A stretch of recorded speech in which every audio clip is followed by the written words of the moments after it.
আমার জানিয়েছেন তারা পানিহাটিতে বিজেপির পক্ষ থেকে ভোটে প্রার্থী হবেন। দেখুন, এর মধ্যে কোনো অন্যায় নেই। কারোর এটা শুনে ভালো লাগবে, কারো খারাপ লাগবে, সেটা অন্য কথা, কিন্তু এর মধ্যে কোনো অপরাধ নেই, এটা ওনাদের অধিকার।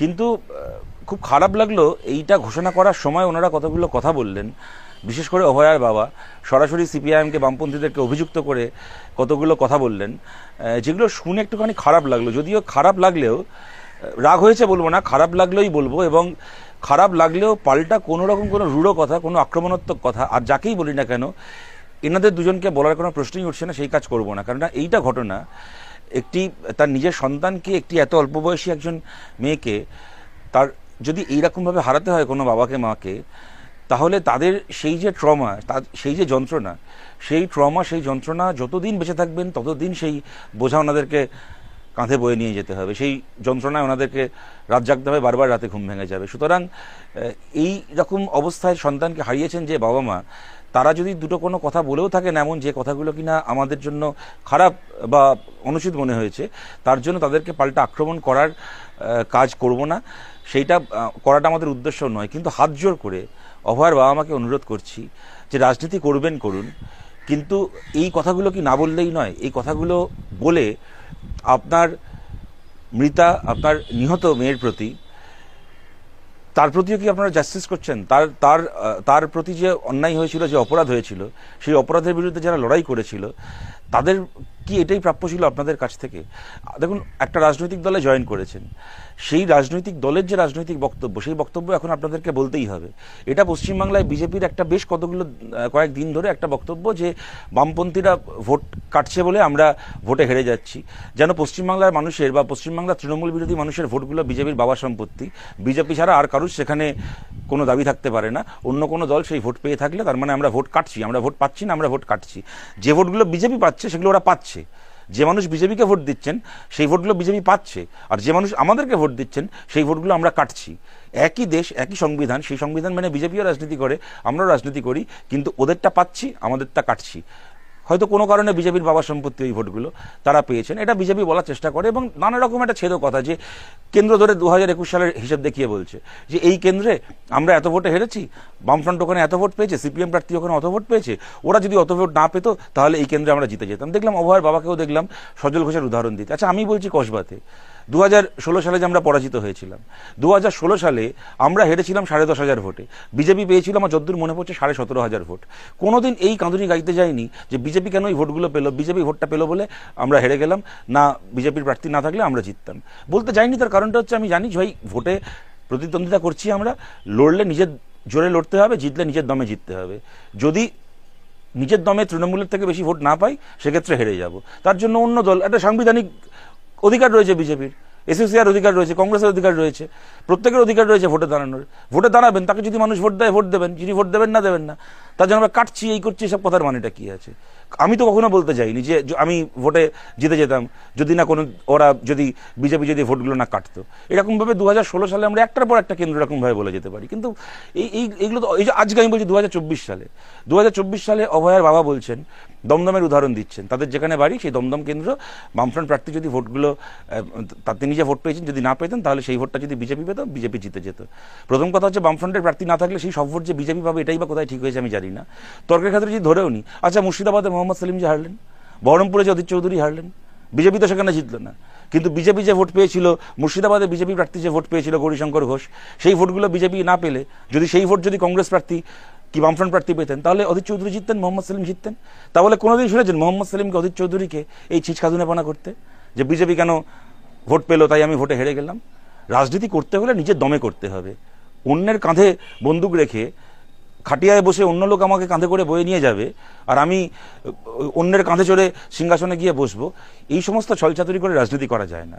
এই গেল প্রথম কথা। তাও আমি বলছি বিজেপির যারা এই রাজনীতিটা করছেন তারা শেখাচ্ছেন, উনি বলছেন ভালো কথা, কিন্তু এই যে অপমান করলেন যারা আন্দোলন করে, আচ্ছা বলুন তো, অভয়া তো ওনাদের সন্তান, নিজের সন্তানকে এইভাবে যদি খুন হতে হয়, তাকে যদি ধর্ষিতা হতে হয়, তার জন্য তো যে কোনো বাবা মার রাগ হবে, যন্ত্রণা হবে, তারা লড়াই করবেন। কিন্তু কলতান তো চিন্তাও না অভয়াকে, কিন্তু কলতান অভয়ার জন্য আন্দোলন করতে গিয়ে জেল খেটেছিল। আজকে গোটা পশ্চিমবাংলায়, আমাদের দুর্গাপুর থেকে শুরু করে, আমাদের কোচবিহার থেকে শুরু করে গোটা বাংলায় আমাদের একাধিক কর্মীকে অভয়ার ওই আন্দোলনে অংশগ্রহণ করার জন্য মিথ্যে মামলায় জেল খাটতে হয়েছে।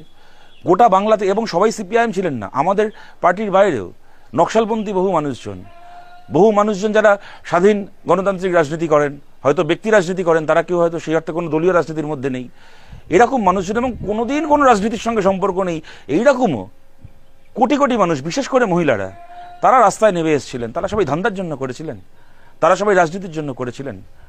আপনি ভোটে প্রার্থী হচ্ছেন, আপনারটা রাজনীতি নয়।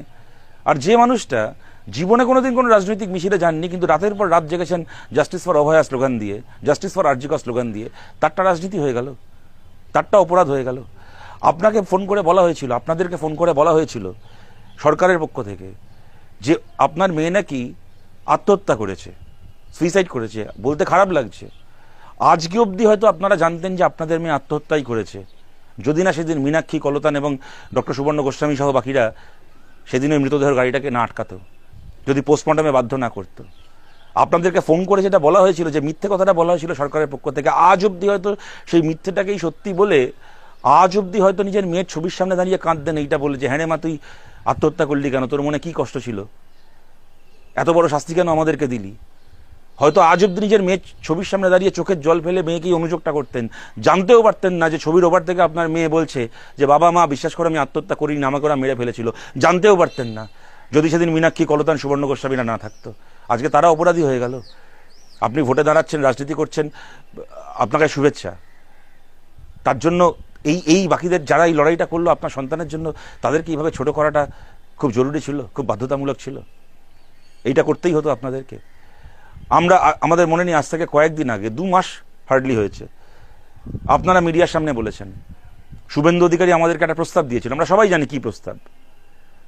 ভোট প্রস্তাব দেওয়া ছিল, তখন থেকে বিজেপি আপনাদেরকে বলেছিল ভোটে প্রার্থী হতে। শুভেন্দু অধিকারী আমাদের একটা প্রস্তাব দিয়েছিল, আমরা সেই প্রস্তাবে রাজি হইনি বলে শুভেন্দু অধিকারী এখন আর ফোন করে না, কোনো যোগাযোগ রাখে না।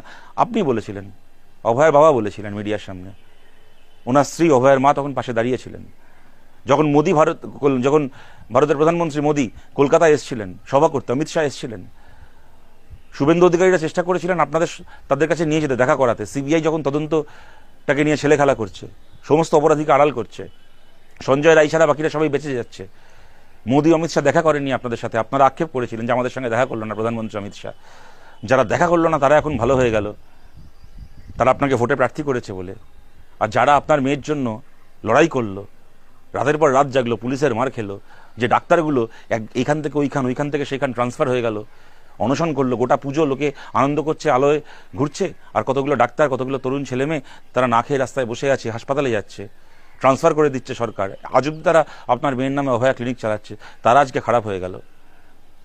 আমরা ভুলে গেছি সেই সময়। আজকে বলতে গেলে অনেক কথা চলে আসে। বিকাশ ভট্টাচার্য প্রথম সেই মামলা করলেন এবং নিশ্চিত করলেন যে আপনাদের মেয়ের ট্রায়াল, সিবিআই তদন্ত হবে, ট্রায়াল হবে। তারপরে কেউ একটা আপনাদেরকে গিয়ে বোঝালো, এই বিজেপির লোকজন, যে বিকাশ ভট্টাচার্য মামলাটা যেহেতু এখন সুপ্রিম কোর্টে হচ্ছে, বিকাশ ভট্টাচার্য হাইকোর্ট, কলকাতা হাইকোর্টের খুব বড় উকিল, কিন্তু সুপ্রিম কোর্টে নাকি ভালো করে লড়তে গেলে সুপ্রিম কোর্টের উকিল লাগবে, বিকাশ ভট্টাচার্যকে দিয়ে হবে না। আপনারা মামলাটা ওকালতনামা ফেরত নিয়ে বিকাশ ভট্টাচার্যের বদলে অন্য কয়েকজন উকিল, সুপ্রিম কোর্টের তথাকথিত ইন্দিরা জয় সিং এবং আরও কয়েকজন বোধহয় ছিলেন, আমার নামগুলো সবার মনে পড়ছে না, ইন্দিরা জয় সিং ছিলেন, আপনাদেরকে বোঝালো কিছু লোক যে তারা সুপ্রিম কোর্টের উকিল, তাই তারা ভালো করে মামলাটা করতে পারবে। বিকাশ ভট্টাচার্য হাইকোর্টের উকিল, ওনার দৌড় হাইকোর্ট অব্দি, উনি সুপ্রিম কোর্টে করতে পারবেন না, তাই মামলাটা তাদেরকে দিয়ে করাতে হবে, বিকাশ ভট্টাচার্যের হাত থেকে নিয়ে নিতে হবে। করলেন। একটা কোনো নেতিবাচক কথা কেউ বলেনি বামপন্থীদের সেই দিন। বিকাশ ভট্টাচার্য নিজে বলেছিলেন যে এটা সে মেয়েটির বাবা মার ইচ্ছা, স্বাধীনতা, তারা যদি মনে করেন, তারা যেটা ভালো বুঝবেন তারা করুন। কি পরিণতি হলো? ওই সুপ্রিম কোর্টে মামলা করে বিকাশ ভট্টাচার্যরা ডিএটাকে আদায় করে আনলেন। আর সুপ্রিম কোর্টে তথাকথিত সুপ্রিম কোর্টের উকিলরা কি করলেন সেই মামলাটাকে নিয়ে, আজ আমরা কেউ জানি না কোনোদিন আর কোনো ন্যায় বিচার অভয়ের ঘটনায় হবে কিনা। সুতরাং দেখুন, আজকে এই কথাগুলো আমি এত কিছুর পরেও বলছি, এবং আমাদের কর্মীদের কাছেও বলছি, এত কিছুর পরেও আমাদের লড়াই, আমাদের আন্দোলন, আমাদের আক্রমণের লক্ষ্য কখনো অভয়ের বাবা মা নন। বিজেপির প্রতি আমাদের যা রাজনৈতিক লড়াই আছে থাকবে, কখনো এনারা দুজন আমাদের হাজার খারাপ কথা বললেও আমাদের নামে ওনারা আমাদের রাজনৈতিক শত্রু হয়ে যান না। কেননা ওনারা আমাদের রাজনৈতিক মার্জনা করবেন, আমাদের রাজনৈতিক প্রতিদ্বন্দ্বী, তার থেকে অনেক বড় পরিচয় ওনারা সন্তানহারা বাবা মা। এবং খালি সন্তানহারা নয়, সন্তান কোনো স্বাভাবিক পরিস্থিতিতে মারা যায়নি, সন্তানকে মেরে ফেলা হয়েছিল কষ্ট দিয়ে। সন্তানহারা বাবা মা, তারা কখনো আমাদের কোনো আক্রমণের লক্ষ্য যেন না হয়, এটা আমাদের কর্মীদেরকেও, কাজটা কঠিন, খারাপ লাগে, এত লড়াই করার পরে এই কথাগুলো শুনলে খারাপ লাগে। তবু আমাদের কর্মীদেরকেও মাথা ঠান্ডা রেখে নিজের বিবেককে বাঁচিয়ে রেখে, এটা খুব কঠিন কাজ, কিন্তু এই দায়িত্ব নিতে হবে। আমাদের মুখ থেকে একটা কোনো খারাপ কথা বেরোবে না ওনাদের জন্য। কিন্তু অভয়ার বাবা মার কাছেও হাত জোর করে বলছি, রাজনীতি করছেন করুন, আপনাদের রাজনৈতিক ভবিষ্যতের জন্য শুভেচ্ছা আপনাদেরকে, কিন্তু যারা লড়াই করলো আপনার সন্তানের জন্য, তাদেরকে কি এইভাবে ছোট না করলেই নয়?